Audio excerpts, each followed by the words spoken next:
friends. I'm excited to do some social studies with you today. So as you know, we have no school on Monday. Monday is Martin Luther King Jr. Day. So today and tomorrow, we're going to be learning a little bit about why we have this day off of school and why Martin Luther King Jr. was such an important person in history. Okay, so you might have remember Martin Luther King Jr., some people call him MLK, from kindergarten, but MLK was a person who fought for civil rights. He fought for all people to be equal and be treated equal and to be treated based on their personality, whether they were kind, whether they were smart, whether they were helpful, instead of what they looked like, right, on the outside, okay?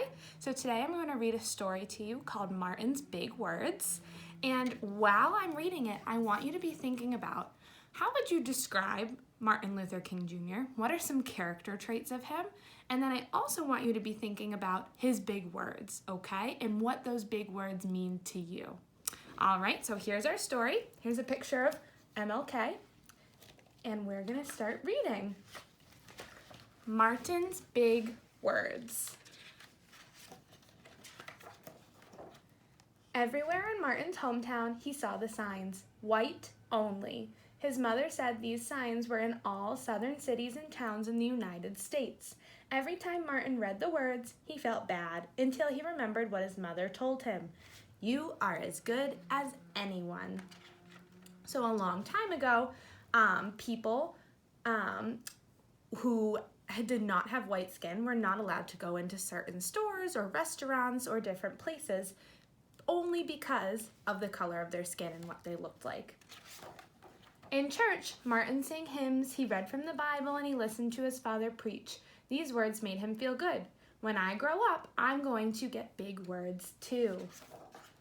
Martin grew up and he became a minister like his father. He used the big words he had heard as a child from his parents and from the Bible. Everyone can be great. He studied the teachings of Gandhi. He learned how the Indian nation won freedom without ever firing a gun. Martin said love when others said hate. Hate cannot drive out hate. Only love can do that. He said together when others said separate.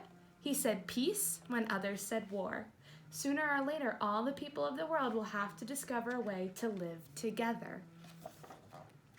In 1955, on a cold December day in Montgomery, Alabama, Rosa Parks was coming home from work. A white man told her to get up from her seat on the bus so he could sit. She said no and was arrested. Montgomery's black citizens learned of her arrest. It made them angry. They decided not to ride buses until they could sit anywhere they wanted. Right? So here's an example of how things were not equal, right? If you had white skin, you could sit wherever you wanted, and if you did not have white skin, you had to sit at the back of the bus, right? So it wasn't equal.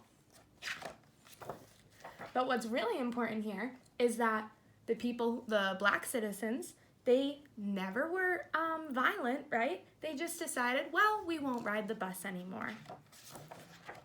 For 381 days, they walked to work and school and church. They walked in rain and cold and in blistering heat. Martin walked with them and talked with them and sang with them and prayed with them until the white city leaders had to agree that they could sit anywhere they wanted. When the history books are written, someone will say there lived black people who had the courage to stand up for their rights. In the next 10 years, black Americans all over the South protested for equal rights. Martin walked with them and talked with them and sang with them and prayed with them. White ministers told them to stop. Mayors and governors and police officers and judges ordered them to stop, but they kept on marching. And again, right? They're not doing anything wrong. They're not being violent. They're not being angry. They're just marching to make their point. Wait, for years I have heard the word wait, and we have waited more than 340 years for our rights. They were jailed and beaten, and they kept on marching. Some black Americans wanted to fight back with their fists. Martin convinced them not to by reminding them of the power of love. Love is the key to the problems of the world. Many white Southerners hated and feared Martin's words. A few threatened to kill him and his family. His house was bombed and his brother's house was bombed, but he refused to stop. Remember, if I am stopped, this movement will not be stopped. The marches continued. More and more Americans listened to Martin's words. He shared his dreams and filled them with hope. I have a dream that one day in Alabama, little black boys and black girls will join hands with little white boys and white girls as sisters and brothers. After 10 years of protests, the lawmakers in Washington voted to end segregation. The white-only signs in the South came down. Dr. Martin Luther King Jr. cared about all Americans. He cared about people all over the world, and people all over the world admired him. In 1964, he won the Nobel Peace Prize. He won it because he taught others to fight with words and not fists. Martin went wherever people needed help. In April 1968, he went to Memphis, Tennessee. He went to help garbage collectors who were on strike. He walked with them and talked with them and sang with them and prayed with them. On his second day there, he was shot and died. His big words are alive for us today. The end. Alrighty. So what's really important in this book, Martin's Big Words, right, is that Martin wanted to help people, and he realized that treating people based on what they look like is not right, right? So he helped people stand up for what was right, for equal rights, okay? And he ended segregation. So that was a big word that they said in there. I'm gonna write it down for you so you can see, and we'll talk about what that means.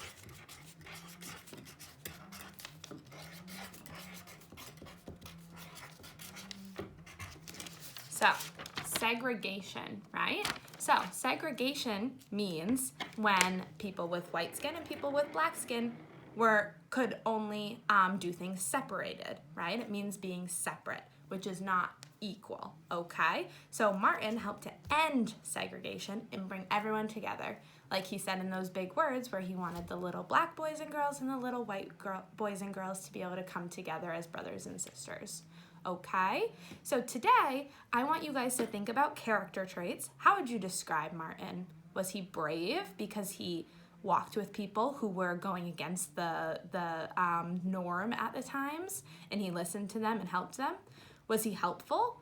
Was he strong? Think about how you would describe him, okay? And you're going to fill in some character traits about him on a paper you have at home. And then I also want you to think about what Martin's big words mean to you. And you're gonna write down what they mean to you and draw a picture of it, okay? I'm excited to see what you guys think on Seesaw, and I know you'll do a great job.